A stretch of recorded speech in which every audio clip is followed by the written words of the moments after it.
Welcome to Between the Whistles, Detroit Lions training camp. They are going against the New York Giants in joint practices before their preseason game on Friday against the Giants. And look, all this is saying from the New York Giants is when you look at joint practices, all it's about is getting better looks at your team.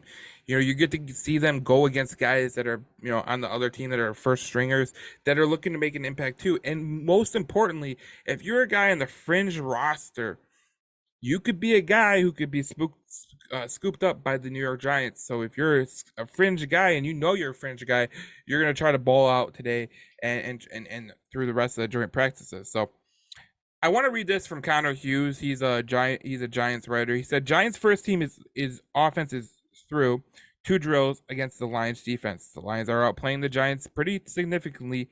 Barkley has 3 runs for very little. Daniel Jones is 1 for 4 with a sack. This was great to read. And when we go on, it was absolutely phenomenal to see what the Detroit Lions defense has been doing.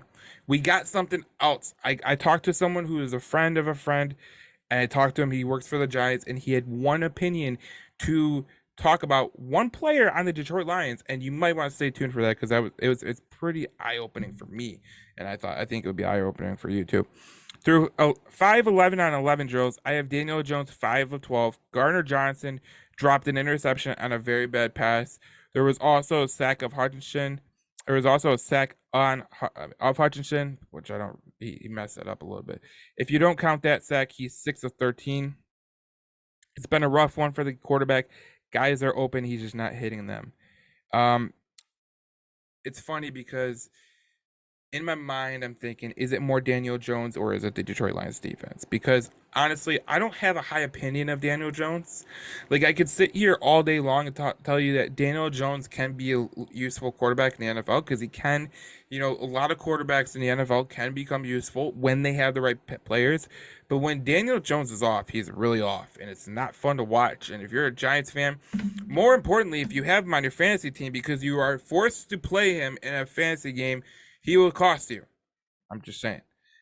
It's funny because one of the players that was talking a lot of trash today was Chauncey Gardner-Johnson, and he was talking to former Lion player Amani Owarye, and what he said is you can't cover shit. And look, we all know who AO is. We know who Owarye is. He definitely can't cover a broadside of a barn, but he's a decent guy. But one of the things I've heard from other people is that Chauncey Gardner Johnson also said that you weren't made out to be here, and that's why you didn't last here. So there's that. Jeremy Reisman posted on Twitter.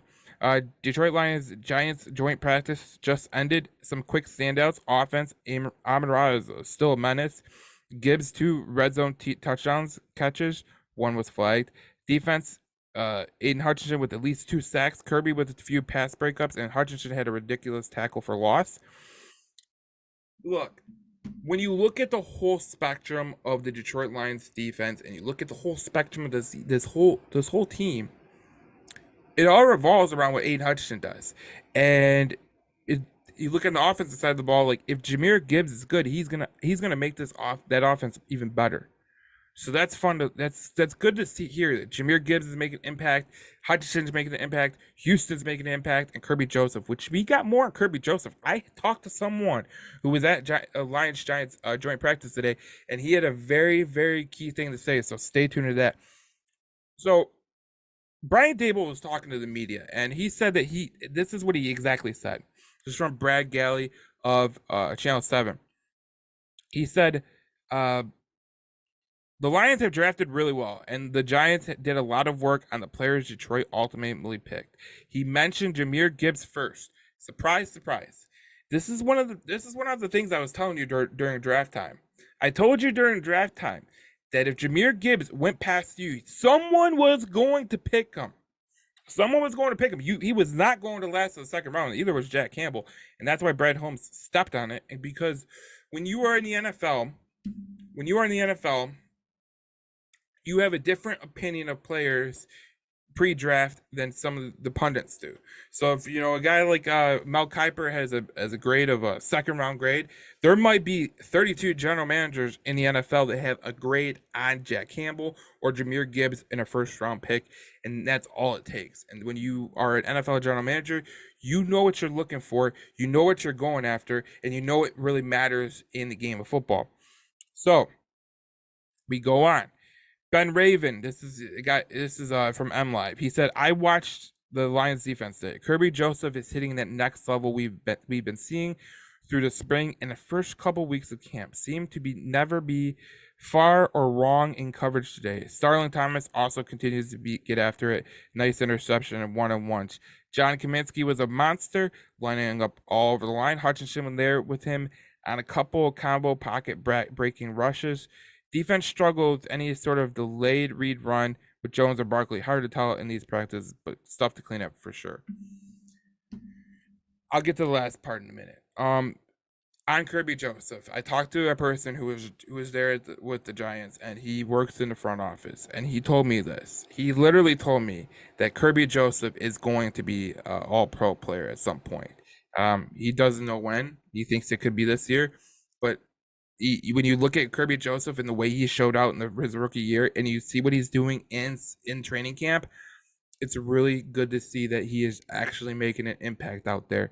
Starling Thomas, another guy. This is a guy that these are guys that Brad Holmes is finding out of thin air. Starling Thomas was an undrafted free agent. For him to make an impact like he's made in training camp is pretty startling. And if you're a Detroit Lions fan, this is something you gotta love about Brad Holmes, because he's finding guys in the fifth round, in the sixth round, in the seventh round, and as undrafted free agents. Like, if you are finding guys like that, you are going to win a lot of football games, and you're going to build a hell of a roster if you just build. And so, like I said, going back to my Kirby Joseph point, I think that's the most important point. When I talk to this guy, he has a lot of years in football. And the one thing he talks about is, like, the way that this kid finds the ball is very, very, like, startling to him. Because there's some players that are in their third and fourth years in the NFL, and they don't find the ball as well as Kirby Joseph's finding the ball right now. When you're a young player and you can find the ball as good as he can, that's all pro stuff. That's literally what he told me on the phone today. So, look, if you're a Kirby Joseph fan, I know there's a lot of people out there that have a lot of hype on Kirby Joseph, and I do as well. But when you hear a guy like that say that, who has been in the front office for the Giants for many, many years, it really makes me feel whole. It really makes me feel good that the Detroit Lions actually do have a guy who they drafted in the third round who could be potentially a guy who could make a Pro Bowl, maybe an All-Pro, like he was saying. I mean, All-Pro is really standoutish, but if you could do that, holy crap, that's great for the Detroit Lions. And honestly, it's more testament to what Brad Holmes is building in Detroit. If you're not with it right now, you probably never will, and that's gonna be up to you. But that's what I look at. Another thing that I read from that tweet, John Kaminsky and Aiden Hutchinson being all over the line. I like the versatility of this defensive line. I think the versatility is the most important aspect of this defensive line, because you got guys who are on the defensive end that can go in the interior pass rush. You got guys, you can line up guys everywhere, and it's a Swiss Army knife. Like, if you really wanted to, why can't you line up James Houston and then line up Aiden Hutchinson to the same side? Hutch is a big dude. You can even put a Pascal next to Houston, Hutch next to Harris, and you got more of the pass rush. I mean, if you really wanted to get after the quarterback. Now, one of the things that he did say in that tweet was the delayed read option, and that was an issue last year. I mean, if you're honestly being honest with yourself, when you watch Detroit get burned by Jalen Hurts and burned by Geno Smith, I mean, Geno Smith isn't the fastest quarterback in the league, but when he was burning the Detroit with the delayed read option, that's probably good to see on Aaron Glenn's front, because he can probably make formations to where they can kind of get ready for that, especially with week 1 looming against Patrick Mahomes, because we all know Patrick Mahomes can escape with the ball. Now, this is from Giants WFAN. New York Giants won both sides of the 3-on-2 trenches drill and 1-on-1 trenches drill. Um, I don't take much from that one. That's okay. One I'm going to take one is from Nick Baumgartner. Nick Baumgartner does great work for the Athletic. He said this: a Lions linebacker situation remains interesting. Jack Campbell is pretty clearly the future anchor in the stack, and Derek Barnes more than Malcolm Rodriguez. Looks like he may be the next guy up right now. Heavy battle going on right there. Now,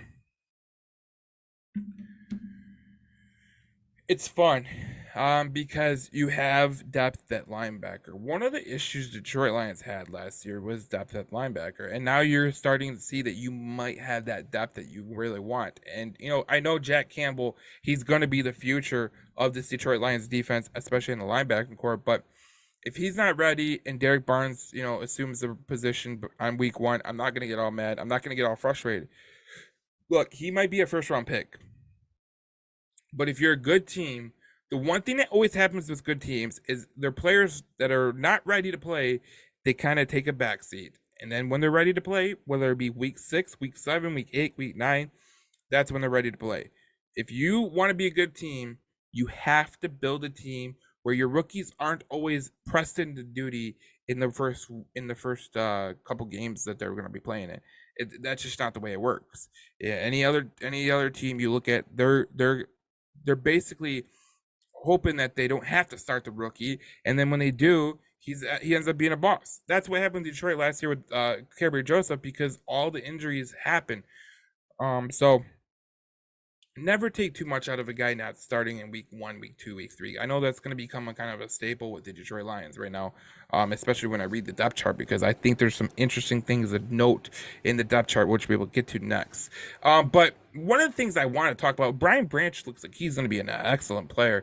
All you hear from training camp is how Brian Branch is making pass breakups. Him and Starling Thomas are some of the best players in camp from what I've read. And I'm going to probably be there tomorrow, I'm hoping. But when you hear all this, what was a weakness last year could become a definite strength. And when you look at the Detroit Lions defensive line, I mean, if their defensive line gets home, you could be a legitimate team in the back end. So I'm not really worried about that. So it's looking like Detroit's defense is going to be better next year. And if your offense is just top 10, if they remain the same as they were last year, top 5 offense, you're potentially looking at a Super Bowl contender. When your offense is top 5 and your defense is top 15, that's the making of a Super Bowl contender. I don't care who you are. I don't care how you slice it. You can say anything you want. It's the Lions or whatever the hell you want to say. I'm not buying it. When you have a top 15 defense and you have a top 5 offense, you are winning a lot of football games and you're going to be in the mix of everything. So if you're a Detroit Lions fan, you got to like what you're seeing from a lot of these teams. So I want to hit on the depth chart because I thought that was the most interesting thing. So starting at wide receiver, we have Amon-Ra and Marvin Jones. In the second level, we have Jameson Williams and Denzel Mims. On the third level, you have Antoine Green and Chase Cota. Chase Cota is from Oregon. He's a rookie. And the last level, you have Trey Quinn and Trinity Benson. So that's like the fourth string. Starting at tackle, we obviously have Taylor Decker. Bobby Hart just signed a deal, so he's going to be the backup left tackle. You have Jonah Jackson.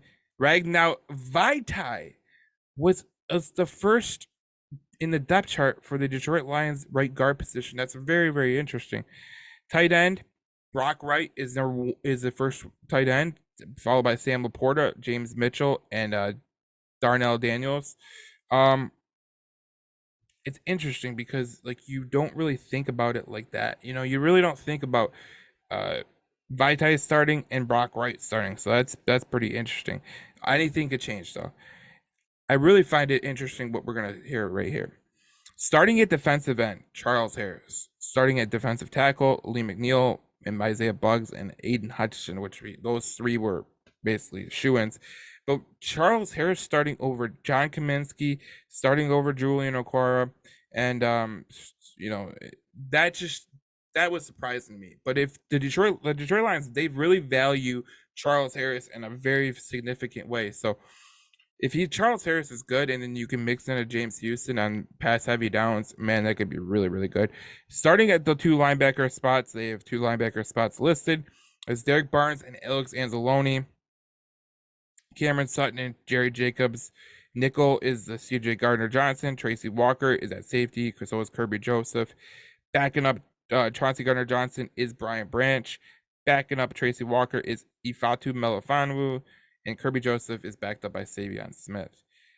Very interesting because Chase Lucas is he is a second cornerback to Cameron Sutton, which I thought was very, very interesting. So if Chase Lucas is anywhere, any good, any better than we thought he was, man, that could be really key for it. And if you're a Will Harris fan, Will Harris is behind Brian Branch, so if you don't have to worry about him being the nickel cornerback. But it's just interesting because, like, you look at the way the depth chart, and it could change. Obviously, we know it could change. It's week preseason, the week one of the preseason. Everything could change, but when you look at that, there's a couple of takeaways you take out of there. Obviously, Jack Campbell's not starting. Obviously, Vaitai is starting over Glasgow, which is pretty strange to me. And Brock Wright's starting over Sam Laporta. That's pretty interesting too. Obviously, you don't have to start the rookie, and he's going to get some playing time anyways. But you just like to see it. Chase Lucas being second behind Cameron Sutton. That's pretty interesting. But the rest is not really interesting. I think that's where you thought you would see him. Obviously, it's going to be fun to see how it shakes out and see who rises and who rises up in the preseason games, because that's exactly what's going to matter for the Detroit Lions. And look, preseason game number 1 is Friday. So if you're a Detroit Lions fan, there's a lot to look forward to if you're a Detroit Lions fan, and it's going to be a lot of fun in Detroit with the Giants and the Detroit Lions. And obviously, we won't see Jared Goff and we won't see some of the starters, I assume, but it will be good to see the depth on this team and see what they're capable of and see how good they are, just in terms of how deep we could be as a team and with the Detroit Lions. So practice seemed like it was a pretty good run for the Detroit Lions, but obviously you heard that Kirby Joseph was showing out. You heard that Jack Campbell was playing pretty well today. Aiden Hutchinson obviously was playing great. Amon-Ra, James Houston, John Kaminsky, all these guys, Jahmyr Gibbs. I mean, there's so much happening with the Detroit Lions. There's a lot to look forward to, and if you're looking forward to preseason game number 1, that's I think that's going to be where everyone looks forward to the Detroit Lions, because the training camp is obviously it's a toss up of what could happen with the Detroit Lions, and you just want to hear good things. And we did hear good things today, and hopefully we will hear good things tomorrow as we go into another training camp day with the Detroit Lions and the New York Giants. So that'll be fun. We will see you in the next video as we do more on Between the Whistles Detroit. Subscribe below for more Lions content, and we will keep you entertained throughout the rest of the Lions season. And if you're a Detroit sports fan, we will keep you entertained throughout the Detroit sports season, because we're going to have a lot of content regarding to the Detroit sports scene and Michigan State. So please, if you're new to the channel, subscribe, and we will keep you entertained.